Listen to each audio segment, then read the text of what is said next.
this is Hava. Welcome back to my channel. Today I am here with a foundation review. The Urban Decay Naked Skin Weightless Ultra Definition Liquid Makeup. I got this through a friend who was visiting Canada, so she got this from Sephora for me.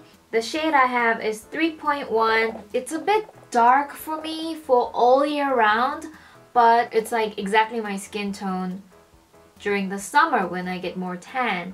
I'm not complaining that much because this foundation is perfect for me for summer, but I do think that it will be a little bit too dry for the colder months.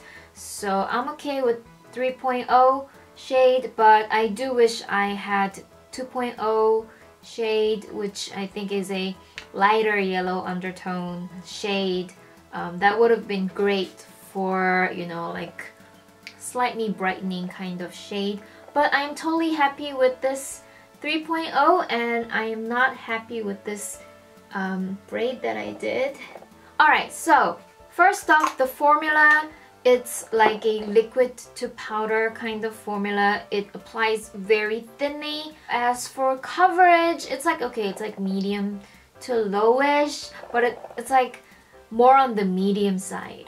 And if you apply it quick enough, it is layerable, but it does, when it sets, it's like you've applied powder. So no cream blusher, no cream highlighter over it because it'll get really blotchy. It's just like applying those cream things after a setting powder. So don't do that. When you're using cream thing, I don't know, try and be as quick as possible. Like as soon as you've blended the foundation, just put the cream blusher on, or just use a powder blusher, which would be the easiest solution that I can come up with. It's not only a matte-ish texture that you can see, it like literally dries off to a powder, which I love. Then my hair doesn't stick as much as other foundations that are semi-matte but still a little bit sticky. Doesn't have that. I love it. Darkening, I didn't feel that it oxidized and darkened that much. I use it with a sponge because with my hand it gets messy and then it dries.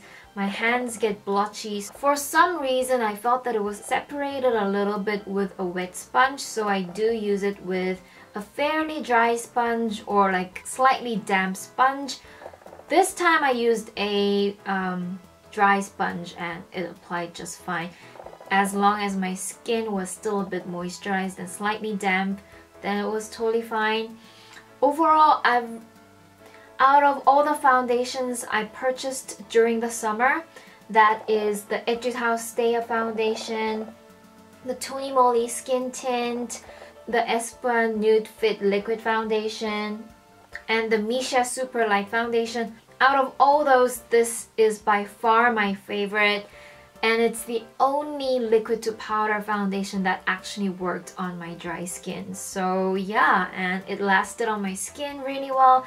It did not slip and slide on my skin at the end of the day. The only complaint I have though is the smell, this makeup-y smell, but it's not a fragrant makeup smell. It's like this very old grandma's makeup kind of smell, although I never smelled a grandma's makeup smell, but if I did, this would smell, it would smell like this.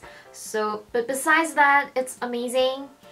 For those of you who are in Korea and try to purchase this via the Sephora website, you might have noticed that Urban Decay cannot be shipped to Korea. Urban Decay will be released in Korea soon, like really soon. That's it. A fairly simple review because I liked it so much. Not much to complain. And also, you know, this is an American brand, so they carry a huge variety of shades, which I think is great.